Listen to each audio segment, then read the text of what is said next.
നമുക്ക് അന്താരാഷ്ട്ര വാർത്തയിലേക്ക് പോകാം. കഴിഞ്ഞ കുറച്ച് ദിവസങ്ങളിലെ ഒരു ആക്രമണം നടക്കുന്നുണ്ട് പാകിസ്ഥാനും അഫ്ഗാനിസ്ഥാനും തമ്മിൽ. അന്ന് ഫെബ്രുവരി 22-ാം തീയതി പാകിസ്ഥാൻ രാജ്യങ്ങൾ തമ്മിൽ ആക്രമണം നടത്തുന്നു.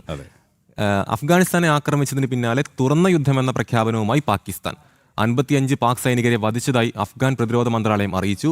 130 അഫ്ഗാൻ സൈനികരെ വധിച്ചെന്നാണ് പാകിസ്ഥാന്റെ അവകാശവാദം. അതിർത്തിയിൽ ഏറ്റുമുട്ടൽ തുടരുകയാണ്.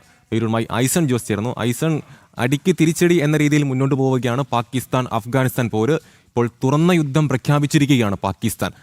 കഴിഞ്ഞ ദിവസം ഉണ്ടായ ആക്രമണത്തിൽ പാകിസ്ഥാൻ പറഞ്ഞത് ഭീകരരെ വകവരുത്തിയെന്നാണ്. പക്ഷേ സ്ത്രീകളും കുട്ടികളും അടക്കം കൊല്ലപ്പെട്ടു എന്നാണ് താലിബാൻ അന്ന് വ്യക്തമാക്കിയത്. അതിന് തിരിച്ചടിയായാണ് ഇപ്പോൾ പാകിസ്ഥാനിലേക്കൊരു ആക്രമണം നടത്തിയിരിക്കുന്നത്. ഒരു വ്യോമാക്രമണം തന്നെ, കനത്ത ഏറ്റുമുട്ടൽ തുടരുകയാണ് അല്ലേ? തീർച്ചയായും അമൽ, ഒരു സംഘർഷഭരിതമായ ഒരു സാഹചര്യമാണ് അഫ്ഗാൻ പാകിസ്ഥാൻ ബന്ധത്തിൽ നിലനിൽക്കുന്നത് എന്നതാണ് ഇപ്പോൾ വ്യക്തമാകുന്നത്. നേരത്തെ സൂചിപ്പിച്ചതുപോലെ, അമൽ തന്നെ സൂചിപ്പിച്ചതുപോലെ, വലിയ രീതിയിലുള്ള ഒരു സംഘർഷം തുടർച്ചയായി 2 ദിവസങ്ങളായി തുടർച്ചയായി നടന്നുകൊണ്ടിരിക്കുകയാണ്.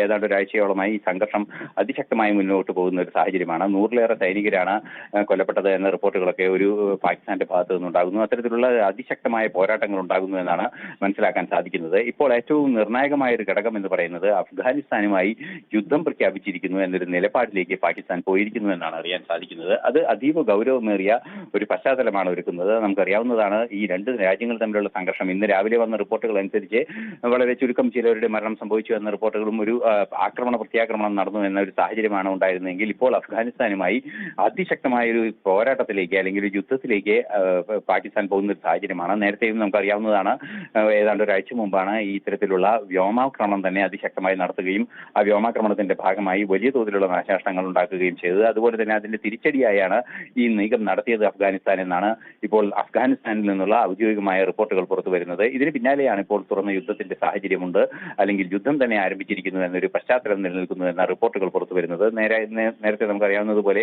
പരസ്പരം അതിശക്തമായ ആക്രമണം ഇങ്ങനെ തുടരുന്ന ഒരു പശ്ചാത്തലം തന്നെയാണ് ഇപ്പോൾ നിലനിൽക്കുന്നത് എന്നതും ഒരു വസ്തുതയാണ്. നിലവിലെ സാഹചര്യത്തിൽ മരണസംഖ്യ സംബന്ധിച്ചൊക്കെ വലിയ കണക്കുകളാണ് പുറത്തു വരുന്നത്. ഇനിയും ഈ 2 രാജ്യങ്ങൾ തമ്മിലുള്ള യുദ്ധത്തിലേക്ക് നീങ്ങുമ്പോൾ നമുക്ക് മനസ്സിലാക്കാൻ സാധിക്കുന്നത്, നേരത്തെ പറഞ്ഞതുപോലെ പല രാജ്യങ്ങളുമായുള്ള അഫ്ഗാനിസ്ഥാന്റെ സമാധാനപരമായ ബന്ധങ്ങൾ പുനരാരംഭിച്ചിരിക്കുന്ന ഒരു പശ്ചാത്തലത്തിൽ, പ്രത്യേകിച്ച് ഭാരതവുമായി പുനരാരംഭിച്ചിരിക്കുന്ന പശ്ചാത്തലത്തിൽ പാകിസ്ഥാനെ അതിലൊക്കെ വലിയ എതിർപ്പുകൾ ഉണ്ടായിരുന്നു. ആ എതിർപ്പുകളൊക്കെയാണ് ഒരു പരിധിവരെ ഈ ആക്രമണത്തിന് പിന്നിലെന്ന ഒരു താല്പര്യമെന്ന റിപ്പോർട്ടുകളും പുറത്തു വരുന്നുണ്ട്. നിലവിലെ സാഹചര്യത്തിൽ അതിർത്തിയിൽ, പാക് അഫ്ഗാനിസ്ഥാൻ അതിർത്തിയിൽ അതിശക്തമായ പോരാട്ടം നടക്കുന്നു. നിരവധി പേരുടെ ജീവൻ 2 വശങ്ങളിൽ നിന്നുമായി പൊലിയുന്നു എന്ന റിപ്പോർട്ടുകളാണ് പുറത്തു വരുന്നത്. അമൽ.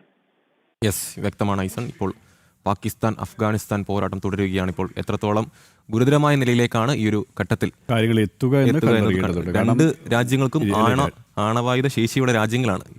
അത് മാത്രമല്ല, 2 രാജ്യങ്ങളും എന്താണ് ചിന്തിക്കുന്നത്, എന്താണ് പെരുമാറുന്നത് പറയാനും പറ്റില്ല. ഭീകരതയാണ് 2 രാജ്യങ്ങളെയും നിയന്ത്രിക്കുന്നത്.